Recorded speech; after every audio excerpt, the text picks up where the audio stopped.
Hello, good evening, नमस्कार, स्वागत है आप सभी का। मैं धर्मेंद्र आप सभी का धर्मेंद्र सर मैथ्स अनंत एजुकेशन में स्वागत करता हूं। दोस्तों, आपके सामने थंबनेल लगा हुआ है, आपने देख ही लिया होगा कि ये लाइव किस चीज़ पर है, ये लाइव सेशन किस चीज़ पर है। तो आप सभी को मैं बता दूं, जिनको खबर नहीं है और जिनको है बहुत अच्छी बात है, जिनको नहीं है बिल्कुल तैयार रहिए। बिल्कुल क्या है नया नोटिफिकेशन, क्या है नई सूचना, और काफ़ी लोगों को सूचना मिल भी चुकी होगी, और जिनको नहीं मिली है उन सभी को मैं बताना चाहूँगा कि आरपीएफ यानी रेलवे पुलिस फोर्स, यानी हम बात करें रेलवे सुरक्षा बल की, अगर हम बात करें तो रेलवे पुलिस फोर्स जो हमारी है उसके अंदर एसआई और कांस्टेबल को लेकर एक नोटिफिकेशन कंटिन्यू 3-4 दिन से वायरल हो रहा है।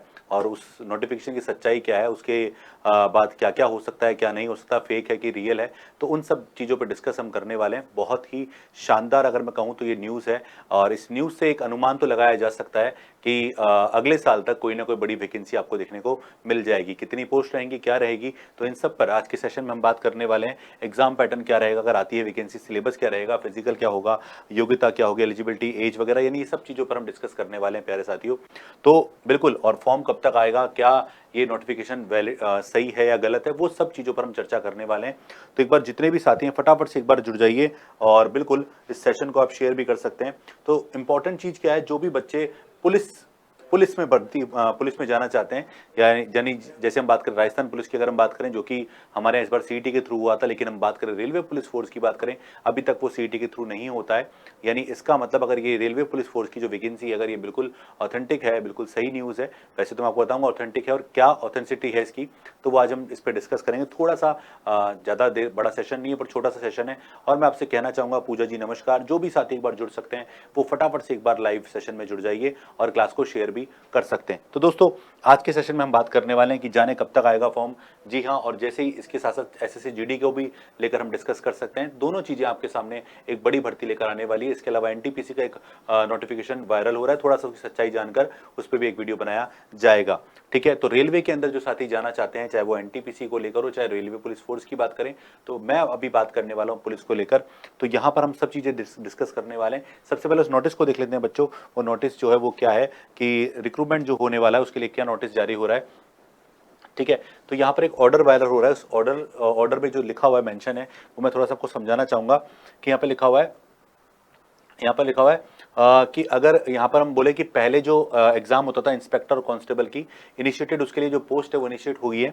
और क्या कह रहा है, the last recruitment was conducted in 2018, यानी लास्ट एग्जाम जो हुआ था बेटा 2018 में हुआ था ऑफ आरपीएफ। ठीक है, बाय आरपीएफ, यानी आरपीएफ ने खुद ने एग्जाम कराया था। However in the exciting scenario RRB is being announced with the responsibility of completing the first phase of the recruitment, which includes calling of applicants and screening hiring agency and conducting CBT etc. And second phase would be completed by RPF itself. यानी अभी तक जो exam होता था, ये वाला कौन सा वाला, आरपीएफ का जो एग्जाम होता था आरपीएफ खुद ही लेता था।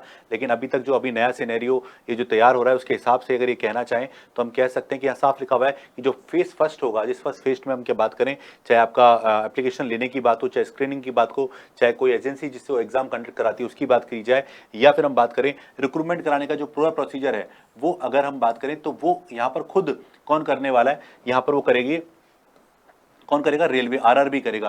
रेलवे रिक्रूटमेंट बोर्ड जो हमारा आरआरबी होता है वो करेगा। लेकिन अगर दूसरे तरीके से बात करूं मैं बच्चों, तो यहां पर जो सेकंड फेज है would be completed by RPF itself, यानी ऐसा सिनेरियो की बात चल रही है यहां पर। तो कहने का मतलब अभी तक ऐसा कुछ क्लियर नहीं है, लेकिन तैयारी हो चुकी है। किसको लेकर तैयारी हो चुकी है, इंस्पेक्टर एग्जीक्यूटिव और कांस्टेबल एग्जीक्यूटिव की पोस्ट को लेकर। ठीक है, तो ये नोटिस जो वायरल हो रहा है, तो ये कब का नोटिस है अगर हम कहें तो डेट इसमें नहीं है, लेकिन 10 यानी अक्टूबर 2023 की अगर ये बात करें तो ऑर्डर तब का ये वायरल है। और कहाँ का है, ये डिपार्टमेंटल नोटिस है जो काफी सर राजस्थान एसआई की कब तक आएगी बेटा, राजस्थान में तो आचार संहिता लग चुकी है और एग्जाम मतलब वैकेंसी जो आएगी अब वो नई सरकार ही देगी। दर्शन दर्शन जी नमस्कार, राजेंद्र जी नमस्कार, राजेश जी नमस्कार, सभी का स्वागत है। और जो राजस्थान की वैकेंसी है उसको तो अब ताला लग चुका है, वो ताला जब खुलेगा जब नई सरकार का ताला खुलेगा। जी हाँ, आचार संहिता लग चुकी है राजस्थान में, लेकिन अभी मैं बात करूं जो राजस्थान के बच्चे मतलब पुलिस में जाना चाहते थे, चाहे वो कांस्टेबल की बात करें या सब इंस्पेक्टर की बात करें, लेकिन उनके लिए एक बहुत बड़ी न्यूज़ है कि अगले साल तक, यानी ये जो नोटिस वायरल हो रहा है इस नोटिस में सारी की सारी चीजें लिखी हुई हैं। In this regard directive 43 needs appropriate modification before the initiation of the recruitment. Regarding modification in directive 43, DG and RPF has constituted a committee consisting of following officer। ये 3 ऑफिसर की कमेटी है जो डिसाइड करेगी कि exam का procedure यानी जो तरीका है वो कैसे इस बार रखना है, और इसके लिए इन्होंने कोई डेट भी दी होगी, शायद इसके अंदर डेट भी लिखी हुई है। The committee is requested to kindly complete the exercise of the earlier and submit modified draft. आपसे बोल रहा है बाय कब 16/10 यानी आज तक आपको इसको भरना था। इसके बाद नहीं जल्दी ही इसका नोटिस भी जारी होगा कि कब इसके अंदर क्या क्या चेंजेस हो रहे हैं। तो दोस्तों ये अगर हम बात करें तो ये पूरा का पूरा जो कंप्लीट प्रोग्राम है यानी ये आपस में डिपार्टमेंट के अंदर घूम रहा है, और ये बहुत हमारे लिए गुड न्यूज़ है, क्योंकि जब तैयारी हो चुकी है इसका मतलब जब लड़की देखना स्टार्ट कर दिया है तो डेफिनेटली शादी की तैयारी स्टार्ट हो चुकी है। तो सेम कॉन्सेप्ट वही है यहाँ पर, ठीक है। तो बिल्कुल छोरा छोरी देख रहे हैं, और इसका मतलब अगर कुछ भी मैटर सेट होता है तो बिल्कुल शादी की प्लानिंग हो जाएगी, और बिल्कुल आप सभी को पता है। लेकिन ये कब तक हो सकता है तो इसके बारे में थोड़ा सा मैं आपको बताना चाहूंगा कि पुराना जो प्रोसीजर था उसमें क्या क्या क्वालिफिकेशन रहती है, और मैं थोड़ा सा आपको बताना चाहूंगा कि एग्जाम फॉर्म कब तक पॉसिबल हैं। ये एक अनुमान के तौर पे बात कर सकते हैं, क्योंकि अभी इस पूरे भर्ती के लिए पहले आपको पता है कमेटी डिसाइड होगी, कमेटी डिसाइड होने के बाद आपको ये डिसाइड होगा कि एग्जाम कितने प्रोसीजर से करवाना है। तरीका आपको हमेशा मतलब जो तरीका रहेगा वो पुराना वाला तरीका ही रहेगा, लेकिन मैं आपसे कहना चाह रहा हूँ कि यहाँ पर कमेटी डिसाइड होने में मतलब जो टेंडर पास होगा, कौन सी कमेटी मतलब कमेटी क्या कौन सी एजेंसी इसका एग्जाम करवाएगी, कैसे एग्जाम करवाएगी, तो बहुत सारी चीजें, तो लगभग उसमें 1.5-2 महीने का समय लगेगा। यानी आप मान के चलेगा दिसंबर से पहले। यस सर, शादी देखो राजेंद्र को शादी की याद आ गई है।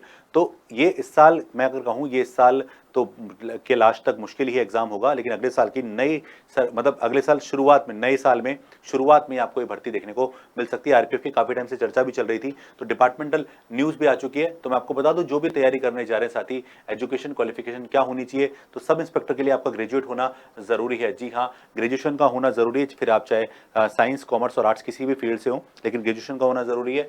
और अगर आप कांस्टेबल की पोस्ट के लिए अगर एलिजिबल मतलब आप एलिजिबल होना चाहते हैं तो आपको यहाँ पर मैट्रिक पास यानी 10th पास होना साथियों बहुत ज्यादा जरूरी है। तो अगर हम बात करें सब इंस्पेक्टर के लिए तो आपका ग्रेजुएशन होना जरूरी है, कांस्टेबल के लिए आप 10th पास भी चल जाएंगे, ठीक है। उसके बाद अगर हम बात करें यहाँ पर एलिजिबिलिटी क्राइटेरिया क्या है, तो एलिजिबिलिटी क्राइटेरिया अगर हम एज की बात करें तो यहाँ पर जो मिनिमम एज होगी बेटा 20 साल एसआई के लिए होगी, और 25 साल अधिकतम एज होगी, और यहाँ पर मिनिमम एज क्या होगी 18, और यहाँ पर 25 यहाँ पर रहेगी। और जैसा कि आपको पता है कि नोटिस में लिखा हुआ था लास्ट वैकेंसी 2018 में आई थी बेटा। कब आई थी? 2018 में, यानी कोरोना से पहले। कब आई थी? कोरोना से पहले आई थी। और इसका मतलब ये है कि कोरोना के बाद ये भर्ती नहीं आई है। तो अगर उस भर्ती से और अब तक की अगर हम बात करें बच्चों, तो उसमें आपको पता है कि 18 से 23 में 5 साल का गैप आ चुका है। यानी इसका मतलब यह है कि अभी कोरोना के बाद जितनी भी वैकेंसी आई हैं तो यहाँ पर सब में आपको कितने वर्ष की छूट मिली है बेटा? लगभग 3 वर्ष की छूट आपको सब में, यानी सभी कैटेगरी वाइज 3 वर्ष की छूट दी जाएगी। तो जो भी साथी इसकी तैयारी करना चाहते हैं वो लग जाइए अभी से तैयारी में। और थोड़ा सा इसका पैटर्न वगैरह भी देख लेते हैं, ठीक है। और एज रिलैक्सेशन जो आपको पता है कैटेगरी वाइज आप लोगों को मिलता है वो क्या है वो देखते हैं हम लोग। तो ST/SC के लिए कितना है? 5 वर्ष है, OBC के लिए 3 वर्ष है, और PWD के लिए 10 साल यहाँ पर एज लिमिट आपको दी गई है, ठीक है। इसके अलावा अगर हम बात करें और चीजों को लेकर तो एग्जाम पैटर्न, यानी अगर हम बात करें यानी प्रोसीजर जो हमारा होगा ना कि एग्जाम वगैरह पैटर्न तो छोड़ो, मतलब एग्जाम पैटर्न नहीं, मेन तो ये है कि तरीके किस तरह से ये एग्जाम पूरा कंडक्ट होगा।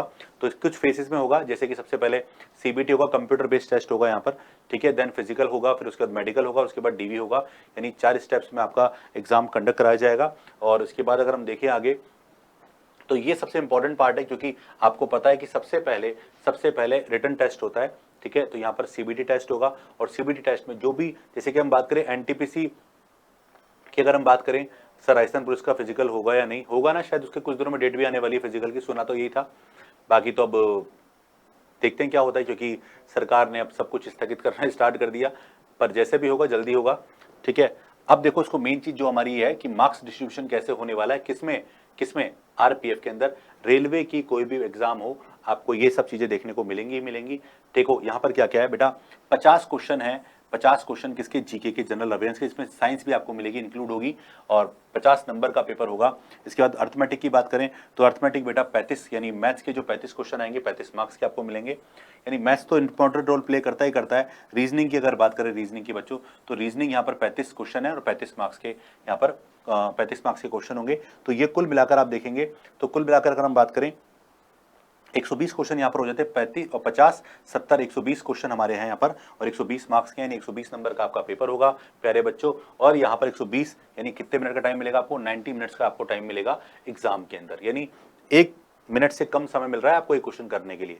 तो उसके लिए अगर आपको तैयारी करनी है तो सबसे पहले बात तो जीके के लिए आप स्टार्ट कर दीजिए अभी से, और मैथ और रीजनिंग को अभी से स्ट्रॉन्ग कर लीजिए, ये काफ़ी, क्योंकि अगर आप इस वाले पोर्शन में अगर अच्छा स्कोर करते हैं तो आगे वाले पोर्शन में आपको काफ़ी फायदा मिलने वाला है। चलिए आगे बात करें, तो आगे अगर हम बात करें फिजिकल, ठीक है, फिजिकल जो होगा हमारा, उसमें फिजिकल टेस्ट जो होगा उसमें सब इंस्पेक्टर के लिए क्या क्या चीज़ें हैं वो आपके सामने हैं, तो ये सब आइडिया के हिसाब से हैं। तो देखो यहाँ पर हम बात करें फीमेल के लिए 1600 मीटर रन नहीं है, ठीक है, 800 मीटर रन आपके फीमेल्स के लिए 4 मिनट में करनी है, लॉन्ग जंप 9 फीट तक लेनी है, हाई जंप आपको 3 फीट तक की आपको करनी है। अगर हम बात करें मेल के लिए, तो मेल के लिए 1600 मीटर की दौड़ 6 मिनट 30 सेकंड में होगी, 800 की नहीं होगी, लॉन्ग जंप 12 फीट का होगा, और हाई जंप 3 फीट 9 इंच का यहाँ पर होना चाहिए, ठीक है। तो ये कुछ चीज़ें हैं, लेकिन सबसे पहले आप जो रिटन टेस्ट है सीबीटी वाला उसकी तैयारी आप स्टार्ट कर दीजिए साथियों। अगर हम बात करें कांस्टेबल के लिए, तो कांस्टेबल में मेल के लिए जो जंप रन होगा वो 5 मिनट 45 सेकंड में 1600 मीटर, इसके अलावा लॉन्ग जंप 14 फीट का और हाई जंप 4 फीट का होना चाहिए। फीमेल की अगर बात करें तो 800 मीटर की रेस होगी यहाँ पर 3 मिनट 40 सेकंड में होगी, और 9 फीट लॉन्ग जंप होगी, और हाई जंप 3 फीट की यहाँ पर आपको रहने वाली है, ठीक है। तो इसका फॉर्म आप मान के चलेगा, फॉर्म अगले साल की शुरुआत में आपको देखने को मिल जाएगा। लेकिन अगर आपको करनी है तैयारी तो अभी से ही आप तैयारी स्टार्ट करिए, और सबसे बढ़िया तरीका होता है कि प्रीवियस ईयर जितने भी पेपर हो रहे हैं उन सभी से आप बिल्कुल सर अर्थमेटिक की क्लास आप लेना शुरू कर दो यूट्यूब पर। हाँ बेटा दर्शन, मैंने काफ़ी क्लासें यूट्यूब पर ली भी हैं, और हमारा काफ़ी ज़्यादा मतलब अर्थमेटिक का सारा कोर्स हमारा ऐप में अवेलेबल है, आप वहाँ से भी कोर्स ले सकते हैं दोस्त, ठीक है। यूट्यूब पर मैंने काफ़ी क्लासेज ले रखी है, काफ़ी डाल भी रखी है, और मैं सभी से कहना चाहूँगा कि मैंने एक नया यूट्यूब चैनल भी बनाया है अनंत एजुकेशन के नाम से, ठीक है, अभी नया ही बनाया है, जिसमें मैं प्रीवियस ईयर पेपर जितने भी हैं जो हो रहे हैं और कंटिन्यूसली अभी जो लेटेस्ट हो रहे हैं, जैसे कि अभी सीपीओ को लेकर रिकॉर्डिंग में कर रहा हूँ, सीपीओ के पेपर डाल दूंगा, ठीक है। इसके अलावा अगर मैं सीपीओ की बात करूँ या फिर मैं बात करूं एमटीएस की, क्योंकि आने वाले टाइम में आपको जीडी एसएससी जीडी को लेकर 86,000 से ज़्यादा पोस्ट पर आपको वैकेंसी देखने को मिल जाएगी अगले महीने। तो वो वैकेंसी की तैयारी के लिए आप प्रीवियस ईयर पेपर को देखें जरूर। तो आप हमारा एक चैनल है अनंत एजुकेशन, आपको मिलेगा नहीं इतनी जल्दी, तो इसको ऐसे सर्च करना अनंत एजुकेशन बाय धर्मेंद्र सर, ठीक है, तो आपको ईजिली ये फाइंड आउट हो जाएगा, ठीक है। तो यहाँ पर धर्मेंद्र गुप्ता या धर्मेंद्र सर, तो इस वाले चैनल को भी आप जुड़ जाइए, ठीक है। इस वाले चैनल से भी आप जुड़ जाइए, जहां पर आपको काफी सारा कंटेंट मिलेगा फ्री ऑफ कॉस्ट यूट्यूब पर, जिसपे पेपर जो पुराने हैं उन सभी का सॉल्यूशन आपको उस पर कराया जाएगा, ठीक है। रेलवे का भी पेपर स्टार्ट करेंगे, तो मैं आपको बता दूं इसके अलावा जो मेडिकल है, मेडिकल में आपके पास ये कुछ चीजें आपके सामने होनी चाहिए, ठीक है। मेडिकल जो होगा हाइट और चेस्ट की अगर बात करें तो यहाँ पर कैटेगरी वाइज आपको सब कुछ दिया हुआ है, तो ये आपको ध्यान रखनी है। तो मैं आपसे कह दूं कि ये एग्जाम जो आएगा, अगर अगले साल ये फॉर्म अगर शुरुआत में आते हैं तो लगभग 3-4 महीने का टाइम मान के चलेगा, यानी शुरुआत में अगर जनवरी में या दिसंबर के लास्ट तक भी अगर ये फॉर्म निकल जाए आ जाए हमारे पास, तो आपको 2-3 महीने का समय मिलने के बाद मार्च अप्रैल में इसके पेपर होने की संभावना रहती है। यानी अभी तक कुछ भी कह नहीं सकते, क्योंकि जो नोटिस जारी हुआ प्यारे बच्चों, जो नोटिस जारी हुआ वो नोटिस आज तक तो उसमें कमेटी डिसाइड करेगी किस तरह से एग्जाम कराना चाहिए। यहाँ पर बाकायदा कमेटी में जो मेंबर्स हैं उनके नाम आपको दिए हुए हैं, ठीक है। तो आपको क्या करना है, आपको तैयारी करनी है। हाँ, जिसको मुझसे कोई किसी भी चीज़ को रिलेटेड कोई प्रॉब्लम हो तो इस नंबर पे मुझसे कांटेक्ट कर सकता है, ठीक है, 8005703880, ठीक है। इसके अलावा हमारी ऐप है जिसका नाम है अनंत एजुकेशन, ये आपको प्ले स्टोर पर मिल जाएगी, और इस प्ले स्टोर पर इस ऐप को इंस्टॉल करके आप अगर किसी भी एग्जाम को लेकर, चाहे एसएससी हो चाहे रेलवे हो, ठीक है। दर्शन मीना सर, मैं ऑफलाइन क्लास ली है आपसे परिष्कार में, जी हाँ हो सकता है, बट बेटा लाइव चैट में तो कैसे देखूं मैं तुम्हारी शक्ल। बाकी ऐसा है कि मैं देख के पहचान लेता हूँ, नंबर ये है, आपको नंबर चाहिए थे जो, ठीक है। आप मुझे इस पर कांटेक्ट कर सकते हैं, और मुझे उम्मीद है कि आपको जो इन्फॉर्मेशन थी आपको समझ आई होगी, और आप इस वीडियो को ज़्यादा से ज़्यादा शेयर करेंगे। मैं आपसे विदा चाहता हूँ, धन्यवाद, थैंक यू सो मच।